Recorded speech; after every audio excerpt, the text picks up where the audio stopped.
The alarm screamed through the command deck of the Axiom warship Stellar Dawn. Commander Veltar's 4 eyes focused on the holographic display showing the distress signal. The red warning lights painted his blue scales in an ugly purple glow. "Report," Veltar said, his voice calm despite the chaos around him. Lieutenant Kexra, his communications officer, turned from her console. Her tail twitched with nervous energy. "Distress signal from the mining colony on Kepler 442b, sir. The transmission is badly damaged, but we can make out most of it." "Play it." The speakers crackled with static. Through the noise, a human voice came through, broken and desperate. "Under attack, creatures from the deep mines. They're not stopping. Human reinforcements. Soul's pride. Incoming." Veltar's scales rippled with amusement. Humans. The galaxy's newest members, barely 50 years since they had crawled out of their small solar system. They still used primitive weapons that threw metal bullets instead of proper energy beams. Their ships were slow and clunky. Most embarrassing of all, they made decisions based on emotions instead of logic. "How long until we reach the colony?" Veltar asked. 4 hours, sir," replied the navigation officer. "And the human ship?" "The Soul's Pride will arrive 2 hours before us, sir." Veltar clicked his tongue, a sound that meant displeasure in his species. "Send a message to the humans. Tell them to wait for our arrival before taking any action. We have experience with colony defense. They do not." "Message sent, sir." "But, sir, the human captain has already responded." "What did they say?" Kexra looked uncomfortable. She said, and I quote, "Thanks for the advice, but our people are down there. We're going in." The other officers on the bridge made soft clicking sounds. In Axiom culture, this meant they found something foolishly amusing. Veltar shared their feelings. Humans always rushed into danger without thinking. It was one of their many weaknesses. "Very well," Veltar said. "We will arrive to clean up whatever mess they make." The next 4 hours passed slowly. Veltar reviewed the colony files. Kepler 442b was a standard mining operation, extracting rare metals from deep underground. 3,000 colonists from 12 different species worked there. The planet had been quiet for 20 years, until today. When the Stellar Dawn dropped out of hyperspace, Veltar immediately saw the problem. The Soul's Pride hung in orbit above the planet, but it was not alone. Scattered around the colony were small, black shapes that moved like insects. Even from space, Veltar could see the dark spread across the colony's surface.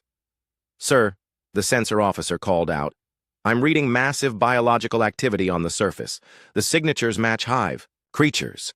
Veltar's blood went cold. The hive was every spacefaring species' nightmare. They were parasites that could take over any living creature and add it to their collective mind.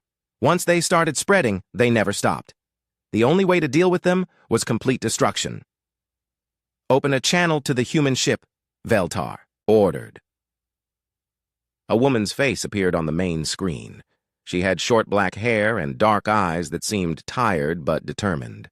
"This is Captain G1 of the Soul's Pride. Commander Veltar, I assume?" "Captain G1, what is your status?" "We've been in contact with survivors in the underground bunkers. About 400 colonists are still alive, trapped in the lower levels. My ground team is preparing to extract them." Veltar stared at her. "Captain, you cannot be serious. This is a hive infestation. The only solution is orbital bombardment. We must sterilize the entire surface. Not while our people are still down there." "Captain, you do not understand. The hive cannot be fought on the ground. They convert living tissue into more of themselves. Every minute we wait, they grow stronger." Captain G1's expression did not change. "I understand perfectly, Commander. But we don't leave people behind. That's not who we are." Behind Captain G1, Veltar could see other humans preparing weapons and equipment. They moved with quick efficiency, but there was something in their faces that puzzled him. They did not look afraid. Instead, they looked eager. "Captain, I have fought the hive before. Your weapons cannot stop them. Your armor cannot protect you. You will only add to their numbers." "Maybe," Captain G1 said. "But we have to try. My tactical officer has a plan." Another human stepped into view. He was tall and thin with intelligent eyes. "Commander Veltar, I am Lieutenant Hyunwoo." I have studied the colony layout and the hive attack patterns. We can reach the survivors. Veltar looked at the tactical display Hyunwoo shared. The plan was insane. It required the ground team to go deep into hive territory, through areas where the creatures were thickest. No rational military commander would approve such a mission. This plan violates every rule of engagement, Veltar said. The risk is too high. All the best plans do, Hyunwoo replied with a small smile. You will die down there. Probably, Captain Jiwon said. But if we don't try, 400 people definitely die. I can live with probably. I cannot live with definitely. Veltar studied the human captain's face. In Axiom culture, military decisions were based on mathematics. You calculated the odds, chose the path with the best chance of success, and accepted necessary losses. Emotions had no place in command decisions, but humans were different. They seemed to think that wanting something badly enough could change reality. How long do you need? Veltar asked. 6 hours, Captain Jiwon said. Impossible. In 6 hours, the hive will have spread beyond containment. Then we better work fast. Veltar looked at his own tactical display. The logical choice was clear. Order the humans to withdraw, wait for them to refuse, then begin bombardment. He would file a report noting that the humans' emotional decision-making had led to additional casualties. His superiors would nod and mark it as another example of human unreliability. But something in Captain Jiwon's eyes stopped him. It was not fear or desperation. It was certainty. She truly believed her people could succeed where logic said they would fail. Very well, Veltar said finally. You have 6 hours. After that, I begin orbital bombardment with or without your people on the surface. Understood. And Commander, thank you. The screen went dark. Around the bridge, Veltar's officers made soft clicking sounds of disapproval. They thought he had made an emotional decision, influenced by human irrationality. Maybe they were right. But Veltar found himself curious. In all his years of military service, he had never seen soldiers prepare for certain death with such calm determination. He wanted to see what would happen when human stubbornness met hive ruthlessness. Sir, Lieutenant Kexra said, the humans are requesting permission to send a joint ground team. They want one of our officers as an observer. Veltar thought for a moment. Tell them I will go myself. Sir? If I am going to write a report about human failure, I should witness it firsthand. As Veltar prepared his equipment for the surface mission, he tried to understand why the humans were so willing to risk everything for people they might not even know. In Axiom society, individuals served the collective good.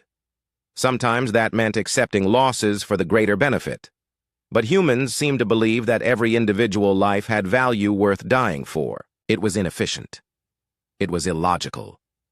It was about to get them all killed.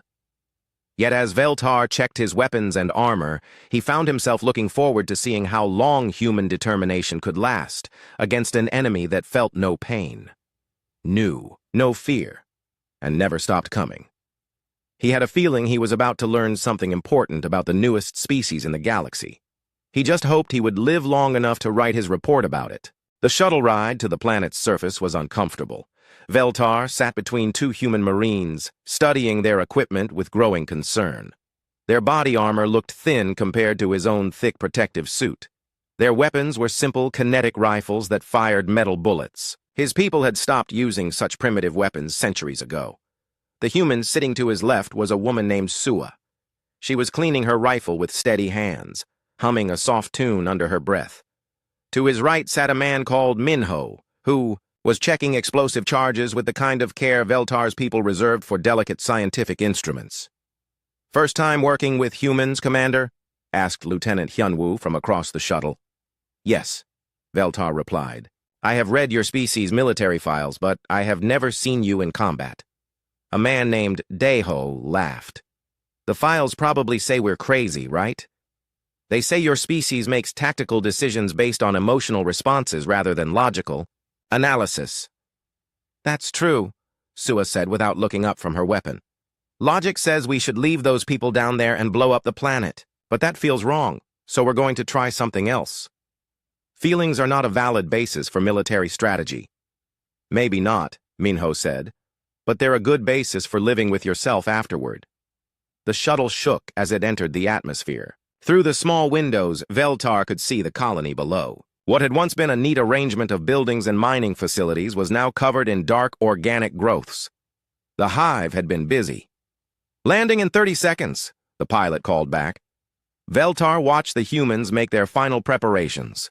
They moved with practiced efficiency, checking weapons and communication gear. But what struck him was their faces. His own soldiers always showed controlled tension before combat. These humans looked almost relaxed. The shuttle touched down at the colony's edge, in the only clear area left. As the doors opened, Veltar got his first smell of a hive infestation. The air was thick with a sweet, rotting odor that made his stomach turn. "Breathing masks," Captain Jiwan ordered as she stepped off the shuttle. "The hive releases spores. We don't want to breathe them in." The joint team consisted of 4 humans, 2 of Veltar's elite soldiers, and Veltar himself. They moved toward the main colony entrance, where dark growths covered the walls like diseased skin. "Motion sensors are picking up movement in the tunnels," Hyunwoo reported, checking a small device on his wrist. "Lots of movement." "How many?" asked Veltar. "Hard to say. The hive creatures share a collective mind, so they move in coordinated groups. Could be dozens, could be hundreds." As they approached the entrance, Veltar saw his first hive creature. It had once been a colonist, probably human, but now it was something else. Its skin was pale and stretched tight. Black veins ran under the surface like dark rivers. Its eyes were empty white holes. "Contact!" Sua whispered, raising her rifle. The creature turned toward them with jerky, unnatural movements. More shapes moved in the shadows behind it. "Take them down!" Captain Jiwan ordered. The humans opened fire. Their primitive bullets tore through the creatures with surprising effectiveness. Veltar had expected the kinetic weapons to be inefficient, but the humans aimed for vital spots with deadly accuracy. His own soldiers used energy weapons that carved clean holes through their targets. Efficient and precise, but the humans fought differently. They moved constantly, using cover and coordinated fire to maximum advantage.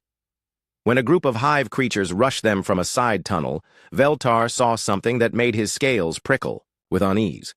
The humans did not retreat or take defensive positions. Instead, they advanced to meet the attack. Sua lost her rifle when a creature knocked it from her hands. Without hesitation, she grabbed a piece of broken mining equipment and used it as a club. She fought with a vicious efficiency that surprised Veltar. Minho threw one of his explosive charges into a group of creatures, then immediately moved to help Sua. The explosion echoed through the tunnels, but more creatures kept coming. "They're trying to surround us," Daiho called out, firing his weapon in controlled bursts. "Then we go underground before they can," Captain Jiwan replied. "The maintenance tunnels should be clearer." They fought their way deeper into the colony. Veltar found himself impressed despite his doubts. The humans adapted to each new situation without panic or confusion. When they encountered a tunnel filled with acidic hive secretions, Sua simply found another route. When their sensors were blocked by hive interference, Daiho used his nose to track air currents and find the survivors. But it was not their adaptability that disturbed Veltar. It was their expressions. His own soldiers fought with grim determination. They did their duty and tried to stay alive. The humans fought differently. When the combat was fiercest, when death seemed most likely, they smiled. Not happy smiles, something else. Something that made Veltar's evolutionary instincts scream warnings. They descended deeper into the colony through service shafts and maintenance tunnels. The hive presence grew stronger with each level. The walls were covered in thick, pulsing growths that seemed to watch them pass. "How deep are the survivors?" Veltar asked. "Level 15, Hyunwoo replied. "Mining operations go down to level 20, but the hive seems to be thickest around levels 10 through 15. "They are protecting something," one of Veltar's soldiers observed. "Or someone," Daiho said quietly. They reached level 10 and immediately ran into heavy resistance. The tunnels were filled with creatures, more than they had seen on the upper levels. These were different, too. Some still looked partially human, but others had been changed so completely that Veltar could not tell what species they had originally been. We need to move faster, Captain Jiwon said. Every minute we spend fighting here is another minute the survivors are in danger. The logical approach would be to retreat and call for reinforcements, Veltar suggested. We are the reinforcements, Minho replied. They fought their way forward meter by meter. Veltar began to understand why the humans used kinetic weapons. The bullets caused massive trauma to organic tissue, and the hive creatures were very much organic. His energy weapons were precise but did not have the same stopping power. When they reached a large junction, they found themselves facing more creatures than they could count. The tunnel ahead was completely blocked by a seething mass of hive organisms. Well, Sua said, reloading her weapon, this is going to be interesting. Veltar watched her face as she said it. She was not afraid. She was not angry. She was excited. For the first time since landing on the planet, Veltar felt real fear. Not of the hive creatures, but of the humans fighting beside him. New plan, Captain Jiwon said. Daeho, can you rig those mining charges to bring down this section of tunnel? Probably, but we would be trapped on this side. There are other ways down. Veltar, your people have detailed maps of the mining operations, right? Veltar checked his portable computer. Yes, but the alternative routes will take us through the deepest hive territory. Even better, Hyunwoo said. They won't expect us to go that way. Because it is suicide, Veltar pointed out. Only if we fail, Captain Jiwon replied. Veltar stared at her. In that moment, he realized that humans did not see death as the worst possible outcome. They saw failure as the worst possible outcome. Death was just another obstacle to overcome. As Daeho prepared the charges and the others planned their route through the deepest levels, Veltar tried to understand what he was witnessing.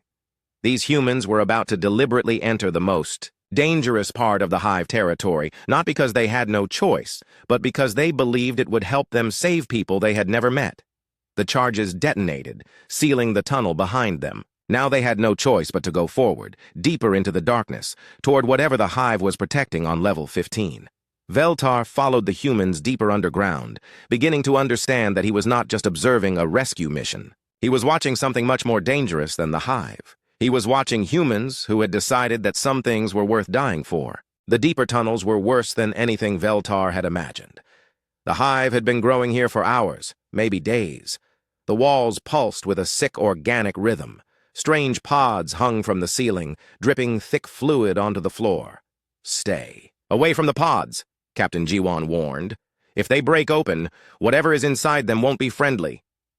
They moved in single file through the narrow passage. Veltar's suit sensors detected movement all around them, but the creatures stayed hidden in the walls. Waiting. They know we're here, Daeho whispered. I can feel them watching. Good, Sua replied. Let them watch. Maybe they'll learn something. Veltar did not understand her confidence. They were 7 beings walking into a trap that held hundreds, maybe thousands of enemies, but the humans moved forward without hesitation. Level 15 was different from the levels above. The mining operation here had broken into a natural cave system. The tunnels were wider, with high ceilings that disappeared into darkness. And everywhere, hive growth covered the surfaces like a living carpet. I'm picking up human life signs, Hyunwoo reported, checking his scanner. Bearing 270, approximately 500 meters. How many? Captain Jiwon asked. Hard to tell with all this interference, but it looks like a large group. Maybe 40 or 50 people. They moved toward the signal, but the path was not direct. The hive had built walls of organic material, forcing them to take a winding route through areas thick with creatures. When they finally reached the survivors, Veltar understood why the rescue had seemed impossible. The colonists were trapped in a natural chamber, blocked by a tunnel collapse. But that was not the worst part. The chamber was surrounded by hive creatures.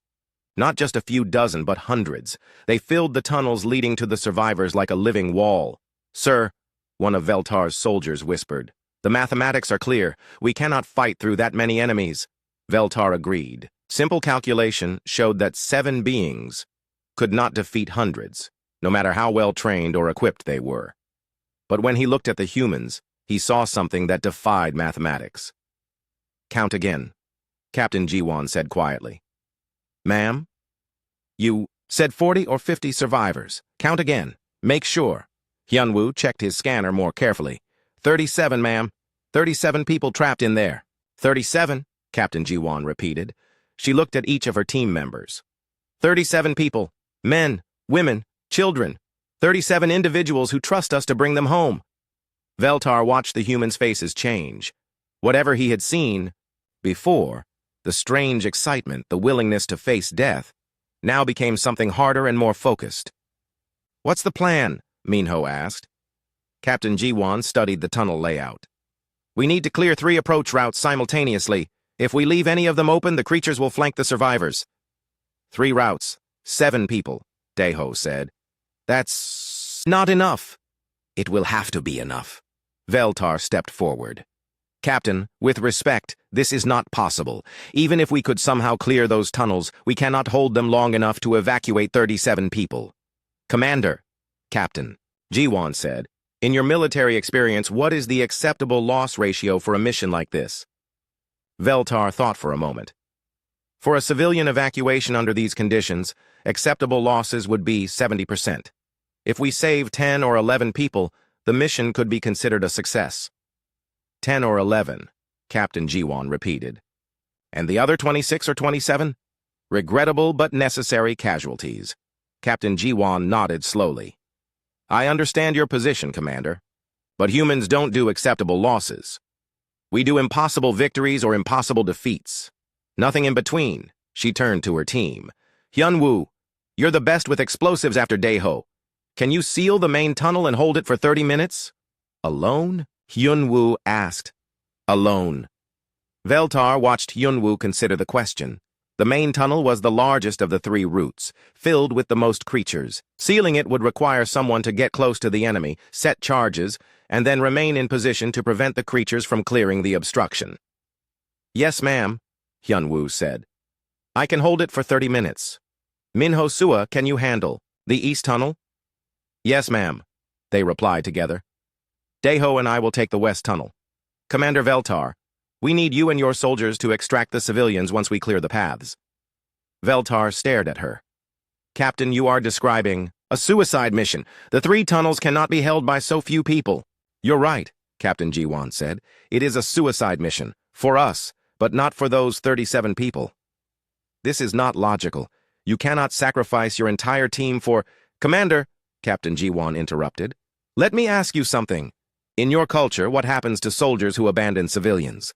They are disciplined according to military law. And then what? They continue serving? If the abandonment was tactically justified, yes. Captain Ji-won smiled. But it was not a happy expression. In human culture, soldiers who abandon civilians to save themselves are no longer soldiers. They're just people who wear uniforms. They might continue breathing, but they stop living. Veltar tried to understand her meaning. You would rather die than live with the knowledge that you failed to save them? We would rather die trying to save them than live knowing we didn't try hard enough. The difference seemed small to Veltar, but something in the way she said it made his scales crawl with unease. They began preparing for the assault. Veltar watched Hyunwoo check his equipment with careful precision. The young human was getting ready to walk into a tunnel filled with enemies, knowing he would not come back out. Hyunwoo, Veltar said. Why are you doing this? Sir, you could retreat. Report that the mission was impossible. No one would blame you. Hyunwoo thought for a moment. Commander, do you have family? I have a clutchmate and 3 offspring. If they were trapped down here, would you want someone to try to save them, even if the odds were bad? Of course, but then you understand. But these are not your family members. They're someone's family members, Hyunwoo said. That's enough. Veltar watched Minho and Sua prepare for their own impossible mission. They moved with the same calm precision as Hyunwoo, checking weapons and equipment as if they were preparing for a routine patrol instead of certain death. Are all humans like this? Veltar asked Daeho. Like what? Willing to die for strangers. Daeho paused in his preparations. Not all of us, no. But enough of us. When it matters, enough of us. How do you decide when it matters? Easy, Daeho said. It matters when someone needs help and we're the only ones who can give it. As they moved into position for the assault, Veltar realized he was witnessing something that his species had never developed. Humans did not just fight for survival or territory or resources. They fought for an idea. The idea that every individual life had value worth preserving. It was inefficient. It was costly. It defied every principle of tactical logic. And somehow Veltar was beginning to suspect it might actually work. "Positions," Captain Jiwan called softly. "Remember, we only need to hold for 30 minutes, long enough to get everyone out." Veltar watched the humans move toward their assigned tunnels. None of them expected to survive the next half hour, but they moved with steady purpose, as if they were going to work instead of to die. For the first time in his military career, Veltar felt something he had never experienced before, the desire to be worthy of the sacrifice others were making for strangers. The humans were about to teach him that some mathematics were more important than others. The assault began with explosions. Hyunwoo's charges brought down part of the main tunnel ceiling, crushing dozens of hive creatures and temporarily blocking the largest group from reaching the survivors. But Veltar could see more creatures, moving in the darkness beyond the rubble. "East tunnel secured," Sua's voice crackled over the comm system. "For now." "West tunnel engaged," Captain Jiwan reported. "Heavy resistance." Veltar and his two soldiers moved toward the trapped colonists.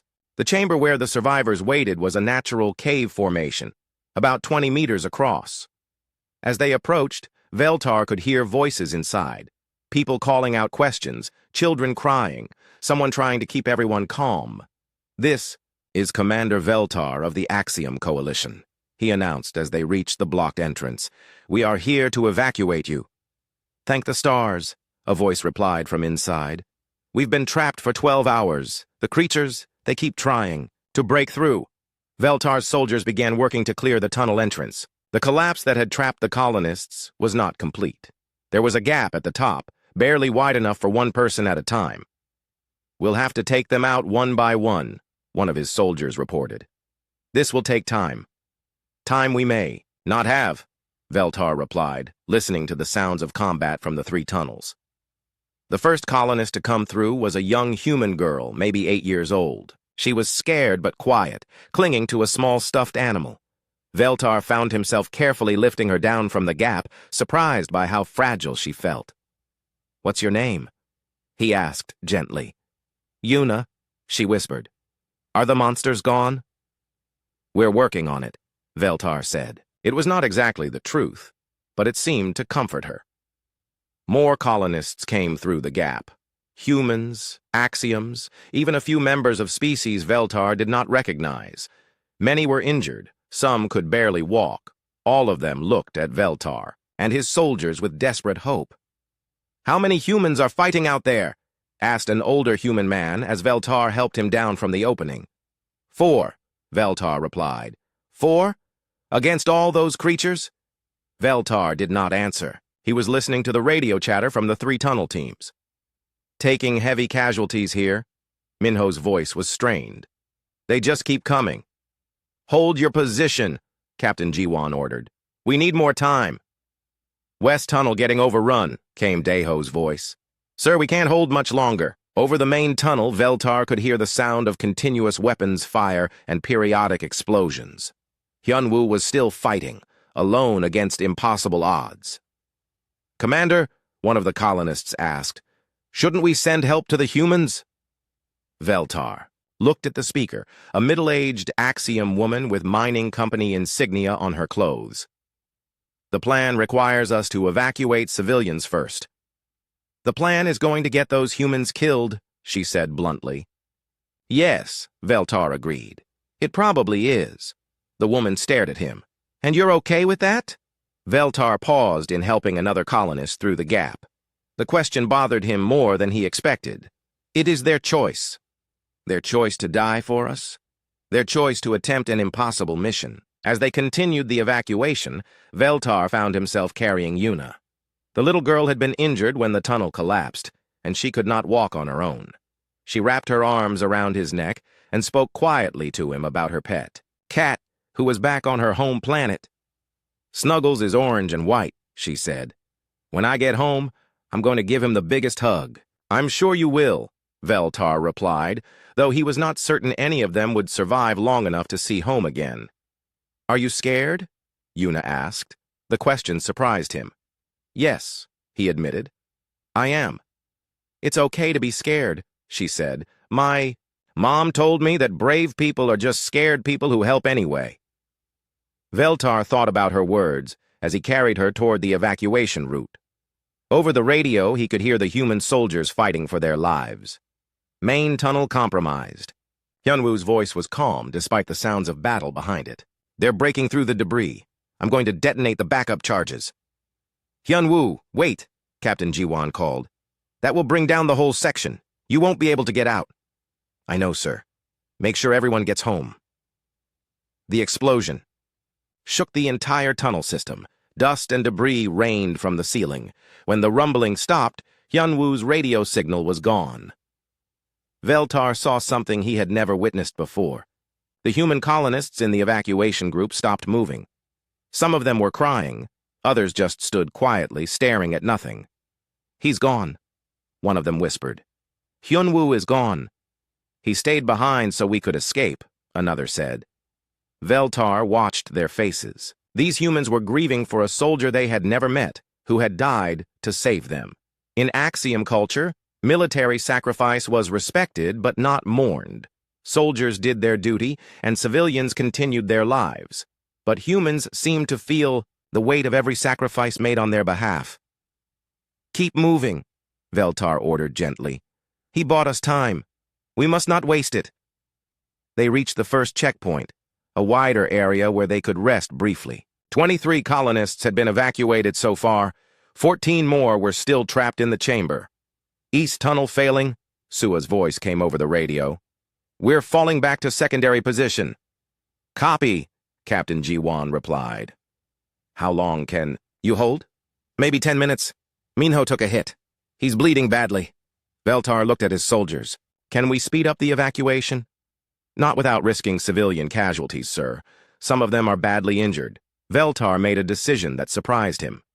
You two continue with the evacuation. I'm going to help in the East Tunnel. Sir, our orders are to evacuate civilians. Our orders are to save lives, Veltar corrected.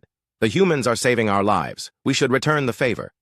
He left his soldiers with the evacuated colonists and made his way toward the East Tunnel. The sounds of combat grew louder as he approached.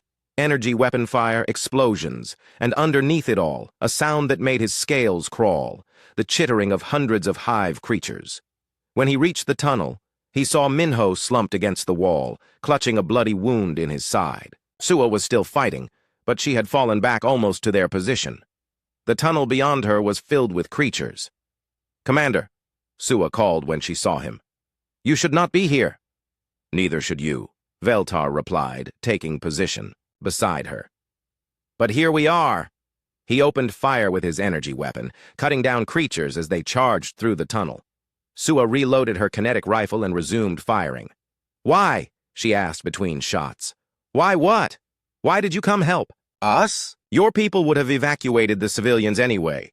Veltar thought about Yuna, about her words on courage. Because someone taught me that brave people are just scared people who help anyway. Sua glanced at him and smiled. It was the first genuine smile he had seen from a human since the mission began. Not the fierce grin of combat, but something warmer. Sounds like someone smart, she said. A human child, Veltar replied. They held the tunnel for another 8 minutes, until Veltar's soldiers reported that all 37 colonists had been successfully evacuated. Only then did Sua and Veltar begin their own retreat, carrying the wounded Minho between them. As they reached the evacuation point, Veltar realized something had changed inside him. The mathematics of the mission no longer seemed important. What mattered was that 37 people would go home to their families because 4 humans had decided their lives were worth any sacrifice. But the mission was not over yet. They still had to reach the surface, and the hive would not let them go easily. The journey to the surface became a nightmare of running battles and narrow escapes.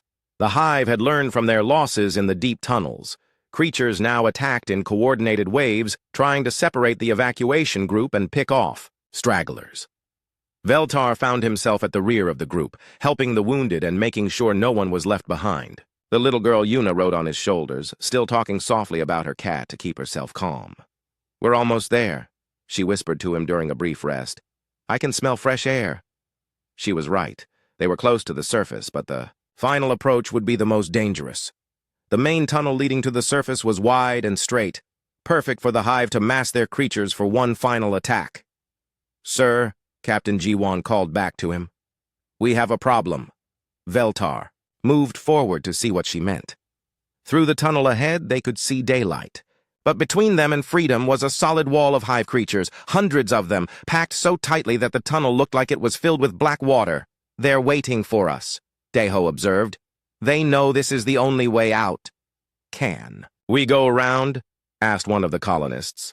"All other routes are blocked or too dangerous for civilians," Veltar replied, checking his portable map.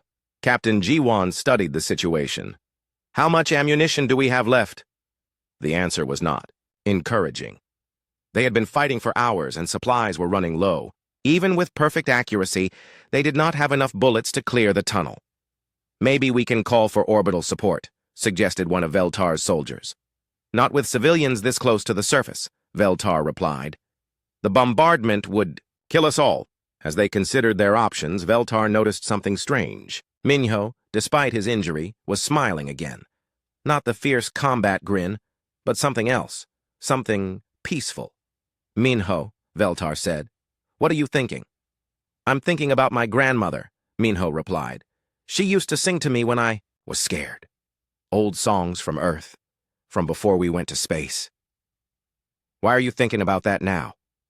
"Because," Minho said, struggling to his feet despite his wound, "she taught me that when you can't fight your way through something, sometimes you can sing your way through it." Veltar did not understand, but Captain G1's expression changed. "The explosives," she said. "How much do we have left?" "Enough for one big bang," Deho replied. "But not enough to clear that many creatures." "Not to clear them," Captain G1 said. "To bring down the tunnel's ceiling, create a new exit." Veltar looked up at the tunnel roof. "The structural damage would be enormous. The entire section might collapse. Then we better work fast." It was another impossible plan, but Veltar was beginning to understand that humans specialized in impossible plans. While Deho prepared the explosives, the others organized the colonists for a quick evacuation through whatever opening they could create. "This is going to be loud," Deho warned. "Everyone cover your ears." Yuna pressed her small hands over Veltar's ears as well as her own. "Don't worry," she whispered. "I'll protect you." The explosion was tremendous. The tunnel shook like an earthquake, and chunks of rock crashed down from the ceiling. But Deho had calculated correctly. Instead of collapsing completely, the tunnel roof cracked open, creating a jagged opening to the surface. "Go! Go! Go!" Captain G1 shouted. The colonists scrambled up through the opening, helped by the soldiers. Veltar passed Yuna up to safety, then helped boost others through the gap. Behind them, he could hear the hive creatures recovering from the explosion and starting to move. "Everyone's out," one of his soldiers reported. "Not everyone, Captain," G1 said. She was still in the tunnel, along with Sua and Daiho. Minho was unconscious, his injury too severe for him to climb. "We can carry him," Veltar said. "No time," Sua replied. "They're coming." The sound of approaching creatures echoed through the tunnel.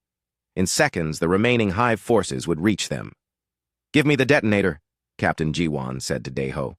"Ma'am, someone needs to collapse this tunnel permanently, or the creatures will follow us to the surface. I'll stay behind and trigger it manually." "Like hell you will," Sua said. "We all go together or nobody goes."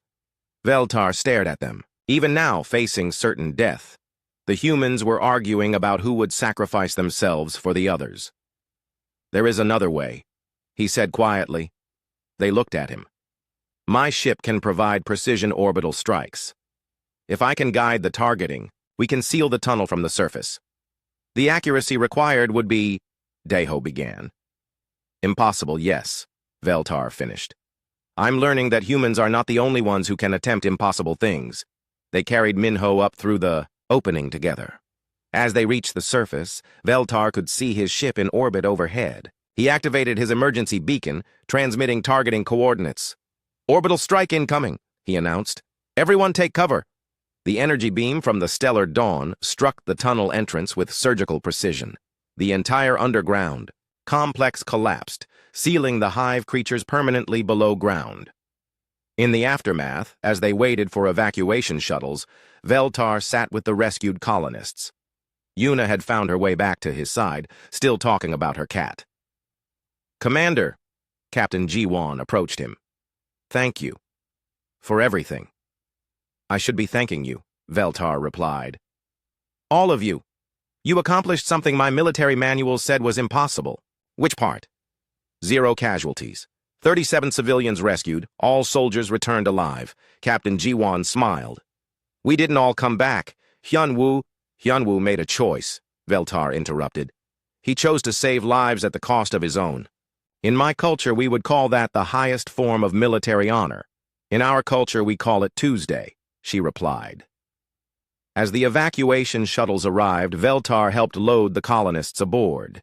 Each person who passed him said the same thing: "Thank you." But they were not just thanking him.